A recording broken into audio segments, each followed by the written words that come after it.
Good. We are currently live Cool. on YouTube. Hi, sir. How's it going? Good, good, good. Yes, we are currently live. We are currently live. Come again? Cool. Okay, sure. That's fine.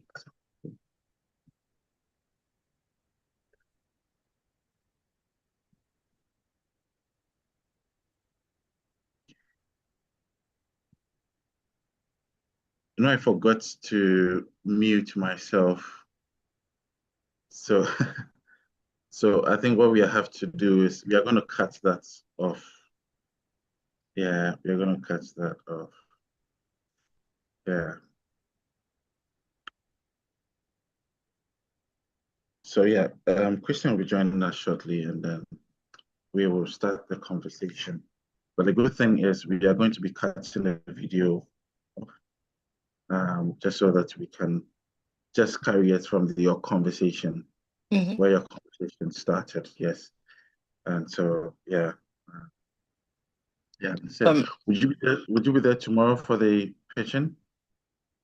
I thought the pitching was today. AfriSoc was saying that because of the notice and all of that, we should do it Mm. tomorrow. Yeah, so tomorrow there's a cash prize, girl, £1,000. I know, I know. I probably, if it's tomorrow, I will buy a train ticket and try to come down to Oxford. I thought it Yeah. was today. Look who we have here, the ever handsome One sec. Ian Hello, Amo. hello everyone. Hello Hi. Anita. Sorry, give me 2 seconds. I have a work call coming in. It should take no more than 5 minutes. Okay, okay. Hi, how is it Hello. going? The No, it's ever going well. handsome Christian Amo. Look Not at the more handsome man. than you. You know, Oh Ghanaian are the no, guy have all the girl now. no, no, not at You all. keep in the world, you know that all the handsome guy from Africa come from Ghana. Idris Elba, Damson Not at all. Idris. Not at all. Not at all. You remember during the COVID, there were some Cameroonian guys who were tensioning all our ladies. They would come dance and do all sorts of things. Ah. Exactly. And so when it comes to being handsome, go to the francophone countries, Cameroon specifically. Yeah, We got you sorted. I'm not sure about it. I mean, you are just proof of what I'm saying. So you don't have to go anywhere. Yeah, but Thank yeah, you. you're welcome. So I was telling Anita this. Um, I will be recording it here, but Hmm. I'm also streaming it live on YouTube, just Okay. so that if the recording here fails, I would download the one on YouTube, then Mm. and then I'll share the video with the team, and so Okay. that's what I'll be doing the next couple of minutes. Okay. So what we are going to be doing is I will be off the conversation, so Hmm. it's going to be yourself and Anita, Hmm. and then I'll be pinning whoever is talking. So if Hmm. Anita is talking, I'll be pinning her on the call. And Hmm. if you're talking, I would also be pinning you on the call. I Perfect. hope that makes sense. Yeah, just Yeah, so that makes you sense. Perfect. see the spotlight when the conversation starts. Yeah. Okay. Yeah, and there's a pitching competition happening tomorrow. So one person is sponsoring that. We're giving them £1,000 so Oh, that that's nice. Congrats. so that at least the students who are starting something can use that Yeah, as a point of building their various businesses. that's And nice. in the near future, would be coming to Sagu Capital, to Of uh, course. yes, to Of be giving us the course. bigger monies. This is Bigger just ticket. yes Yeah, for the stats. Yeah, so yeah, let's see definitely. how it goes. Yeah, but how are you settling in Paris? It's going well. It's going well. It's I'm still setting up. So can you know when you're setting up, it's very expensive. You eat Mm, out almost every day. You go to restaurant a lot because you have to meet people, so it's kind of a very expensive experience. It's a very expensive experience, but yeah, so but it's interesting. It's a very nice city. The weather is better. The weather is way better. Yeah. People are maybe less nicer than the UK, but they are kind of a little bit nicer. You need to understand how they are nice to know that they are nice because something I think they are people from Paris are misunderstood. They believe that a lot of people say that people in Paris are not nice. They are not nice. So, but I think they are nice. Just they are misunderstood. That's it. Mm, mm. Yeah, I get it. I mean, but you should settle in just fine because you are a French speaking person as well, and I think you've already assimilated with that culture for quite some Yeah, I've been live here. I've been traveling to France like since 2019. So it's been a while now. And you know, at some point I was even coming twice or three times a year. mm, So for me, it's not even a new country anymore. It's like, yeah, your uh, home. yeah, it's like my second home. I know probably France more than like maybe The UK. after my country, I know more France than the UK. Yeah, Mm. yeah. I'm Because looking in the forward UK, to I it. was just in Oxford, small town, Mm, studying, don't do not much thing. But here, when I was coming, always for either for work or for tourists, so I was traveling a lot, and I have almost all of my childhood friend here. So I'm yeah. looking forward to coming to Paris myself. So my sister was married to one half French, half German guy who Hmm. was also in France. He was based in Paris as well, Paris and Strasbourg. And Hmm. so, yeah, but they are no more together.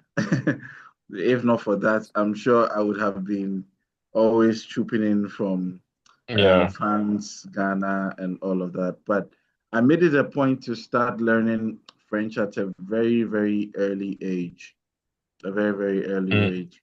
Yeah, unfortunately, I just don't have as many French-speaking people to. Why? What's the relationship Ghana has with Germany? Because there is a lot of Ghanaian in Germany, and Yeah, so I think even in the like the German football team, historically there have been a lot of Ghanaian playing for German team. What's the relationship? Why do you have any historical relationship?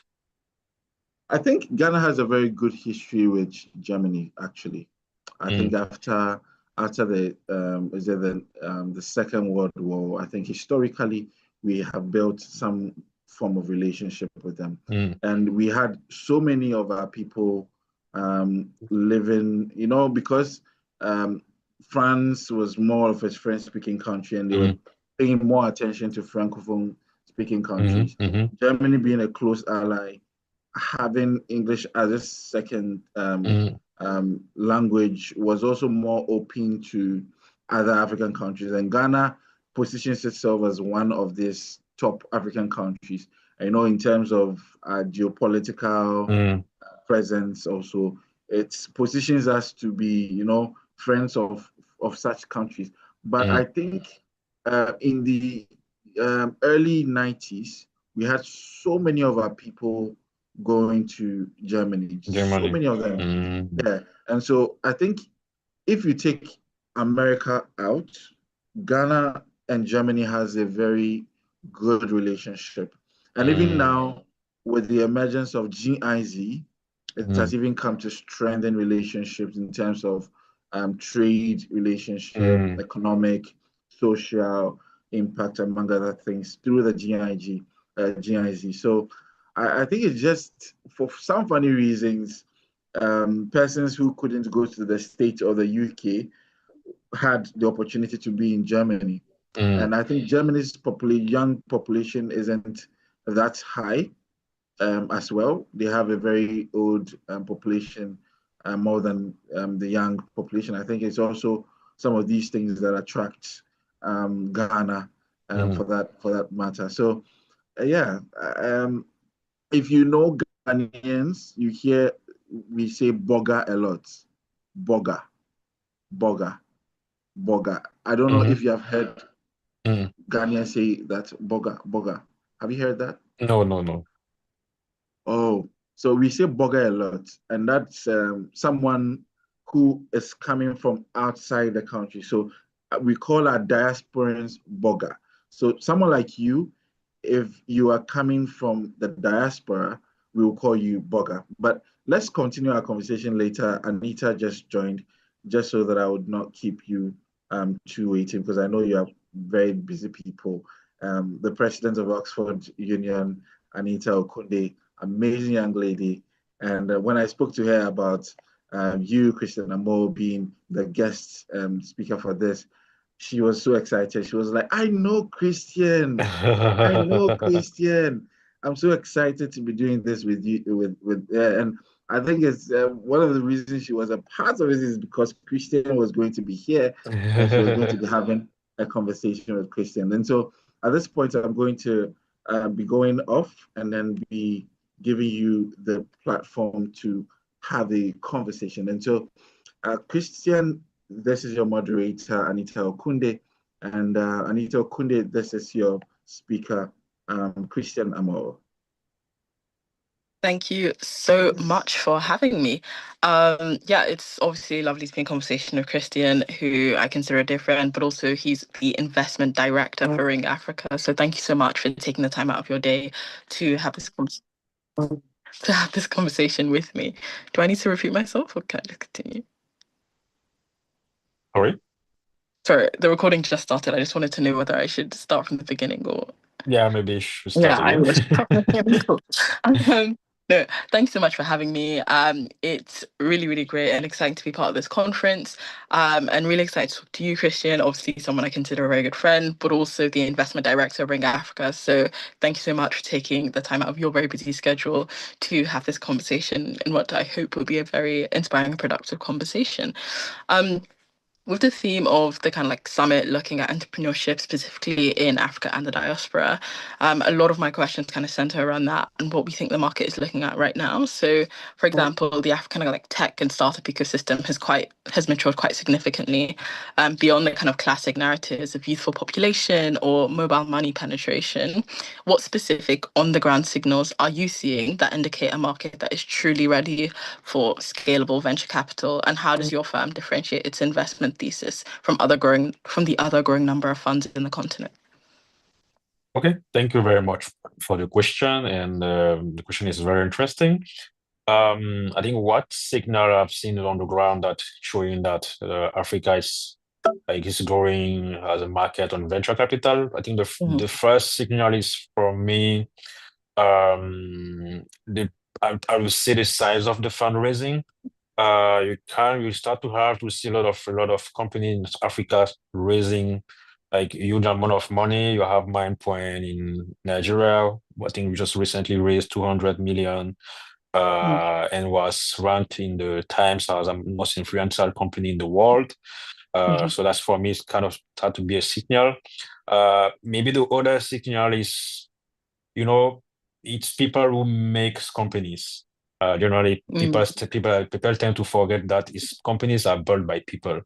And in Africa, for a long time, in the early years of venture capital, or I would say venture tech companies, people that was starting in that industry were people who were starting out of choice because they didn't have any choice. There was no jobs. They were struggling to find jobs, so they did that.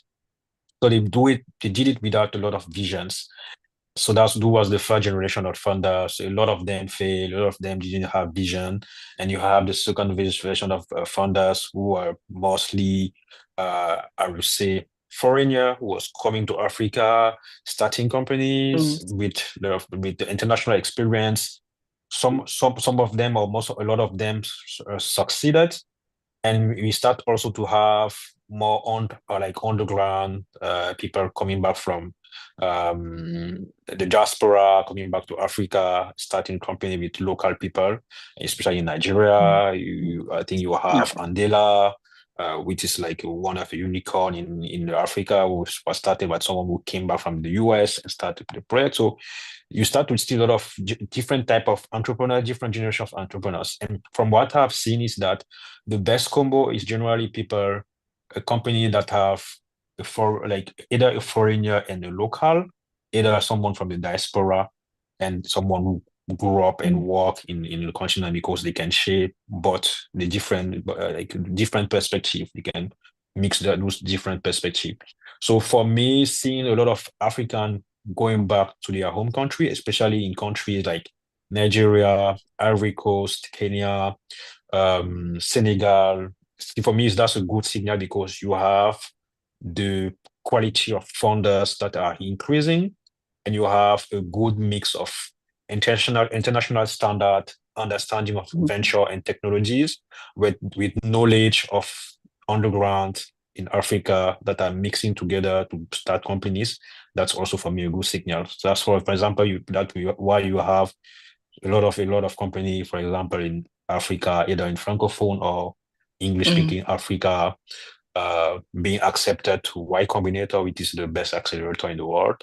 Yeah. So as for the investment thesis and what we bring that is different from other VC, I think first we are focused in French-speaking Africa, so we only invest in companies that operate in one of the French-speaking African countries.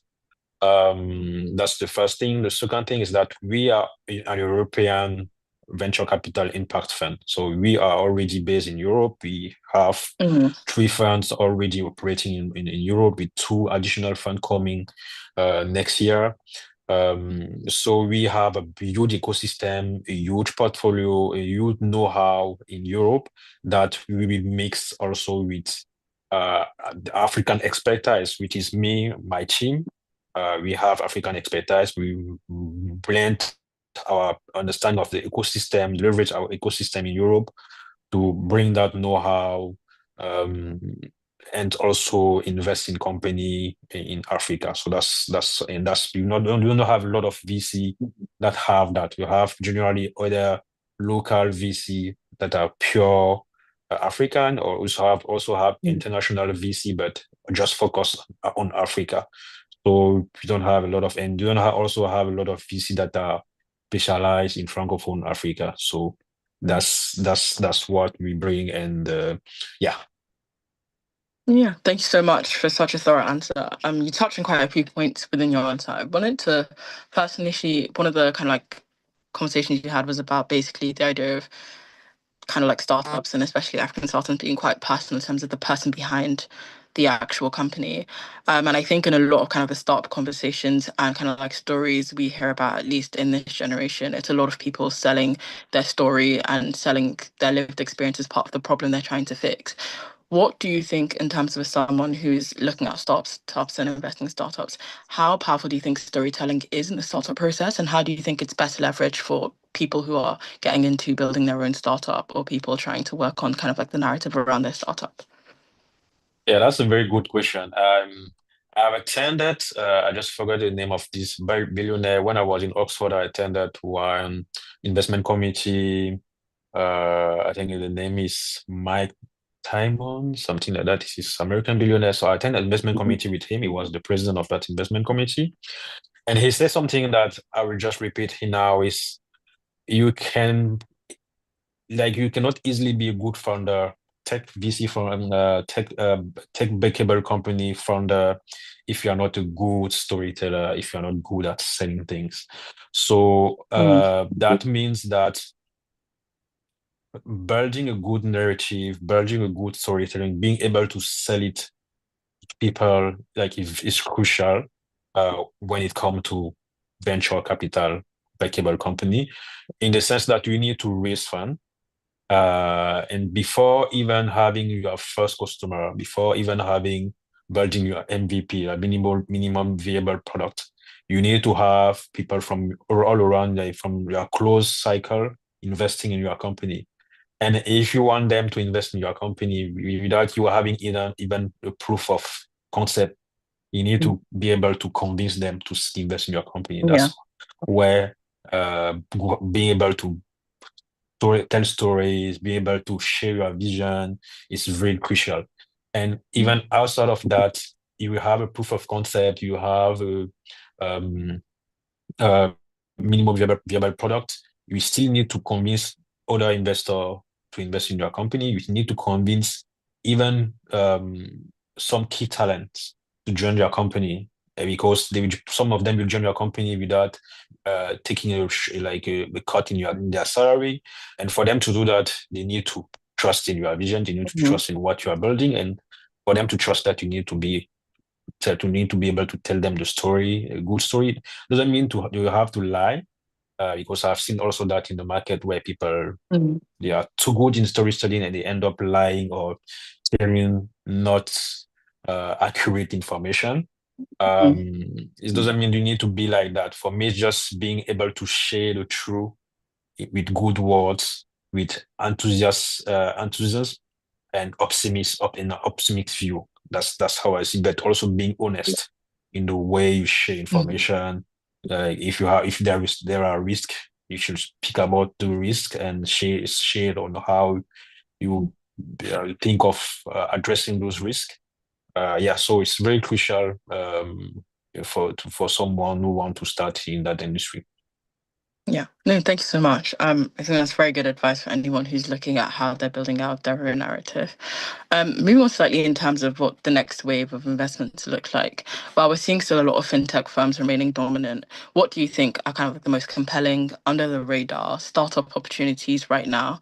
And such as there's obviously different industries such as climate tech, logistics, and ed tech or healthcare. But do you think there's like a specific kind of like sector right now that presents kind of like an opportunity for people to kind of start building? That's a good question. I think there are some industries. For example, we are specialized in our priorities. We are agnostic fund, but our priorities is sustainable agriculture, clean energy, healthcare, education, like ed tech, and fintech. Those are the 5 ones. But from what I'm seeing now is that logistic is very interesting. Like everything related to supply chain in Yeah. Africa is very crucial because the gaps is very huge.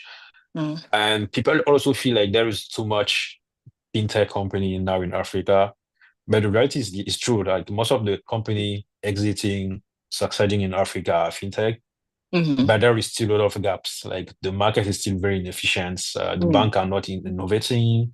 So there is still a lot of gaps for fintech and for company to like start something in that sector. So I will still keep on the fintech. And the last one, maybe will be e-mobility.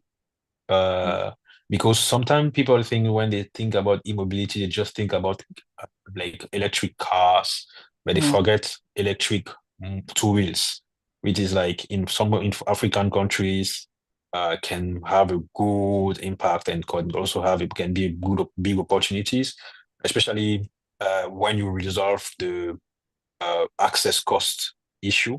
Because generally people say that, okay, electric equipment or electric vehicles are very expensive in comparison to all vehicles. But if you resolve the access cost, it can also be a huge opportunity. So I would say fintech, supply chain, and e-mobility.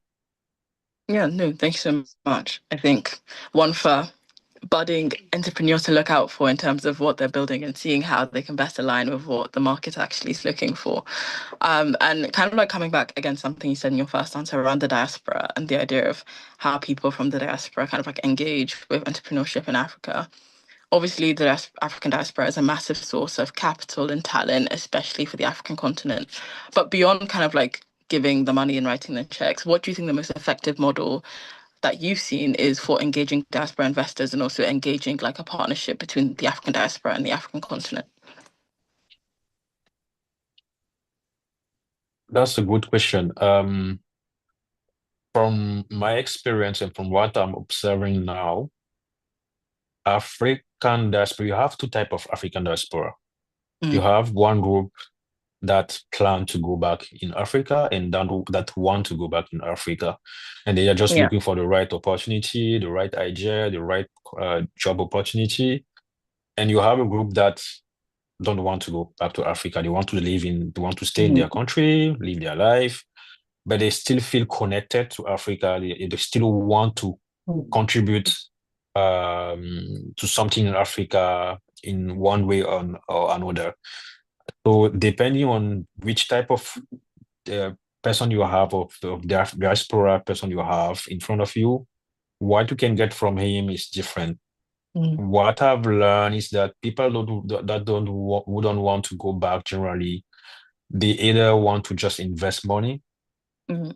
in things that they believe will have impact, can be like social projects or company that can create jobs, or they are also sometimes some of them are ready to share their knowledge, like work pro bono or work Mm. with some low fees consultancy on some companies just for them to share their expertise and what they know.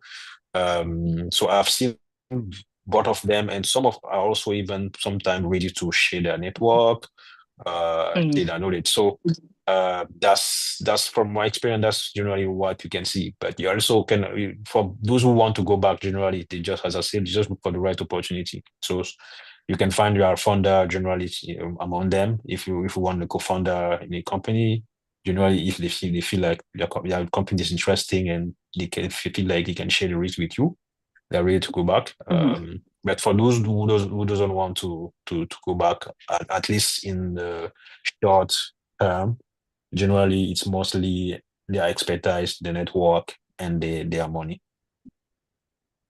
Yeah, that makes sense. No, thank you so much for that answer. Moving on kind of slightly to kind of like the development of a founder or kind of the talent around a startup. A common kind of like challenge with a lot of kind of like investment is the scarcity of kind of like venture ready talent in terms of, in particular, C-suite roles for scaling companies. What do you think is the correct strategy for identifying and de-risking investments in founders who may be exceptional at problem solving and have an exceptional idea in front of you, but they don't have the kind of like formal business training that is usually expected of a founder? Can you maybe come again in that question? Yeah, of course. Just So basically, it's kind of like looking at founder development. So a lot of the times a problem that kind of like is raised is the idea of kind of like what venture ready talent looks like. So someone mm, who has a great kind of like solving set of skills, someone who is like brought together a really good idea, but they don't have the kind of like formal business training that we kind of expect of a kind of mhm. like venture ready founder. So I'm basically asking, what do you kind of like think is the best way to address that in terms of that type of person and how you go about investing and how basically we de-risk that investment? That's a good question. That's a very good question because I've seen a lot of that in the industry. Um, I think there are some soft skills that are crucial, as I said, in this market, especially the venture capital market. You need, for example, to be able to understand the language of investors. You need to understand the how scalable company works. Mhm. Um, is if the second one can be instinctive, because some people are born with business and venture instinct. Other needs to have some training to go through some training to put them along with other good founders. Put some of them in some acceleration program where we coach them and mentor them. So that's one thing. But I think the faster and the most effective way also to address it, one of the most effective to address it is to just to bring them and help them getting a co-founder. Mm. That's why most of the company we invest into now have two co-founder, Mm. because we believe some can come with technical knowledge, especially because we only invest mostly in tech. and Yeah. other invest in the and other can come with strategic and the more management side of the thing. So Mhm. and yeah, so that's why we generally like people like company with two co-founder. Yeah, so I think that's the two ways. It's either putting them through a mentorship and capacity building program, Mhm. and add to that if they can have a co-founder that knows those things and can help them and like accelerate their vision and discuss with founders. Yeah. Yeah. No, that makes complete sense. Thank you so much for that answer. Kind of like looking at towards the end, I guess, of the process in terms of the exit landscape and exit strategy in Africa. Like my understanding in terms of like some of the reading I'm doing is it's very much still something that's still developing in terms of the idea of the exit environment in Africa specifically. Beyond like trade sales to international strategics, what viable exit paths are you actively seeing happening in people's portfolios? And are you seeing the emergence of a credible path to IPOs on local exchanges, or is it very much secondary market activity becoming more realistic? I think exit on IPO, I'm not sure we even have more than one in Africa, because I just have in mind one company that Yeah. exit on through IPO. So exit through IPO, especially international IPO, can be very tough. Yeah. But I think there are some possibilities on local IPO, and I believe Nigeria had some good momentum or at least good um, perspective on that. Kenya too, and I think South Africa, where some company, for example, also started with um, some notes like debt notes through the financial market. Remember, for example, Great now in north of Nigeria, they raise a small amount of money through the financial market. I think it's start to maybe for them to those companies to get used to internet to financial market and move Yeah. toward that. So I think IPO can be like a viable exit opportunity, but until now, from what I've seen, you have a lot of secondary, not a lot, you have start to have some secondary market. You have a lot of Yeah. strategic exit, especially, for example, you big player that are acquiring small player because they want to expand in a new Yeah. market. You have a lot of international company also acquiring, like a lot of multinational from European are acquiring some company locally. Yeah, but I think if we need to build a good momentum in terms of exiting, we need to allow for the contribution of the retailer, like retail investor, which are the IPO possibility. So yeah, exploring building company that can be maybe IPO ready a little bit earlier, um, when the time will come, can maybe like a viable way of also to explore exit, discuss put like enter country acquisition. For example, English speaking companies acquiring French speaking company can be also a good exit pathway. Yeah. And then also private equity at some point also because you have some fund that just invest the minimum ticket size is like 10 million. You don't have a lot of 10 million company, 10 a lot of companies being able to like absorb 10 million investment in Africa. So Yeah. we need to build this type of company for the secondary market, the PE firm to take over at some point. So yeah. Yeah, thank you so much for that very thorough answer. Yeah, moving on, I guess, slightly to kind of like impact measurement and kind of like authenticity. So, impact investing has been quite a major theme in kind of like a lot of the new investments we've seen. How do you think your firm and in general, kind of like the investment space, move beyond kind of like ESG checklists to make sure and we're measuring and ensuring genuine, deep rooted social and economic impact when looking at impact investment? I think for us it's very simple. We require our we require our founder to build the theory of change early in the beginning of our interaction. We invest in pre-seed, so a lot of our pre-seed investment also are required to build a theory of change. It helps us for us to build an impact thesis with the founder early in the beginning. So it's not just a company; it's a company trying to have an impact. And generally, if you have a company having good performance with a theory of change or that was built early in the beginning, generally the performance will come with impact. That's generally how we assess that. And then we build some KPI based on that theory of change that we discussed with the founder. And then we track those KPI to be sure that the KPI is aligned with the theory of change. We are not diverting from the mission we assigned together with the founder in the beginning. So yeah, that's generally why how we went. And we multiple time, for example, we had some companies that who reach out to us or that are referred to us, and those companies are great companies in the like exclusively business dimension, but they're not good company in terms of impact. Like we don't really see their fit in terms of impact, and we don't invest in them. It's not that they are doing something bad. It's just that when it strictly impact, when it comes to impact, they are not aligned with our fit, and we don't see how we can build a good theory of change based on their business.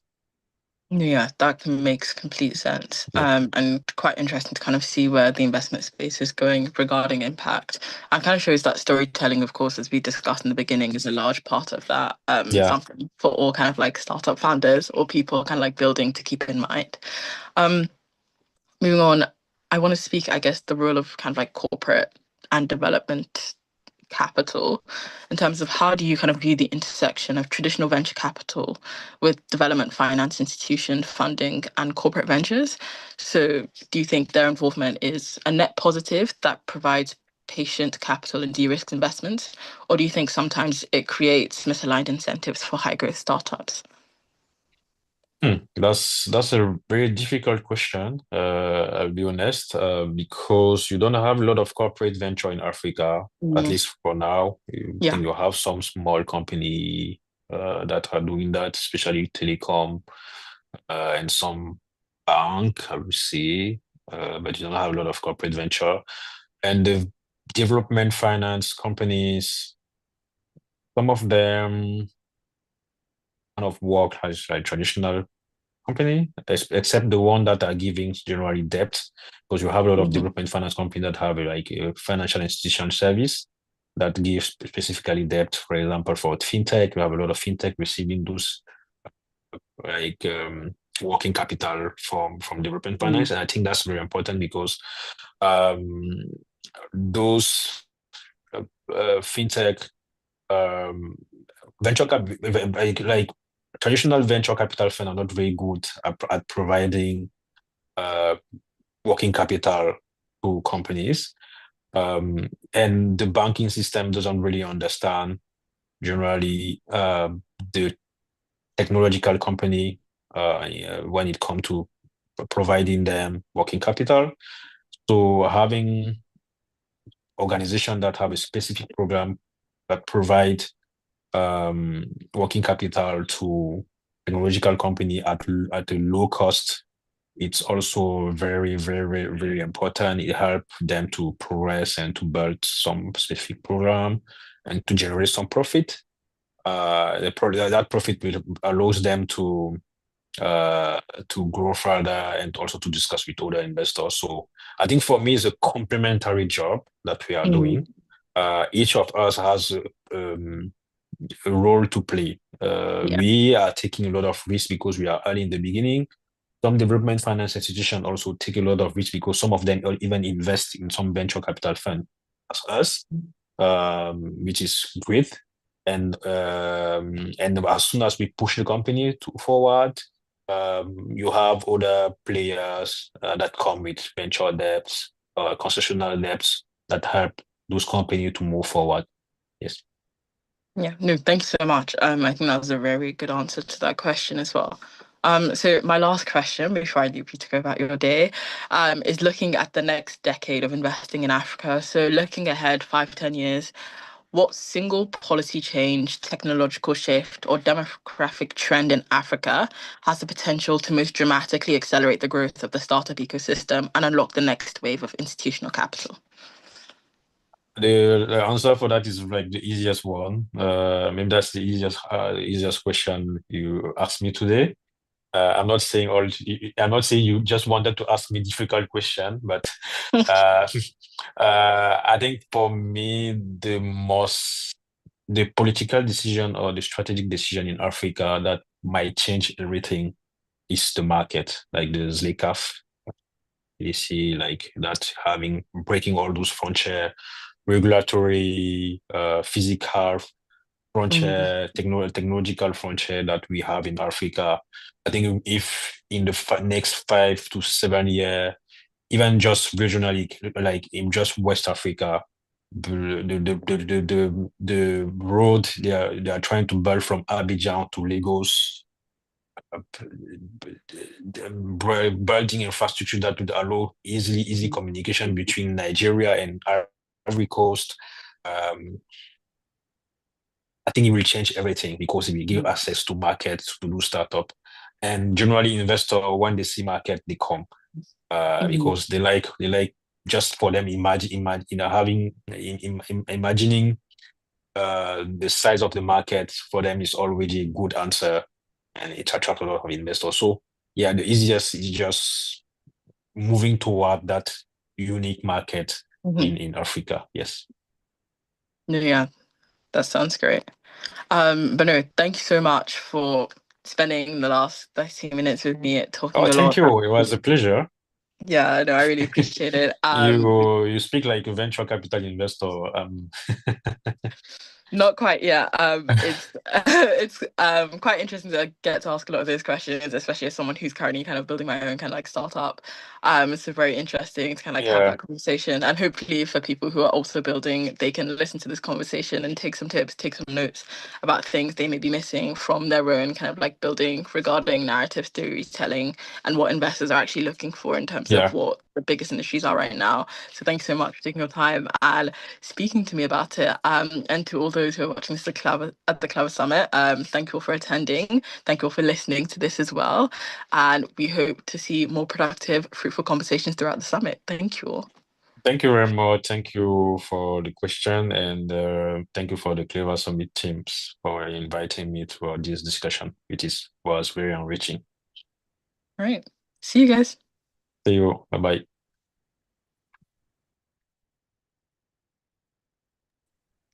Okay, cool.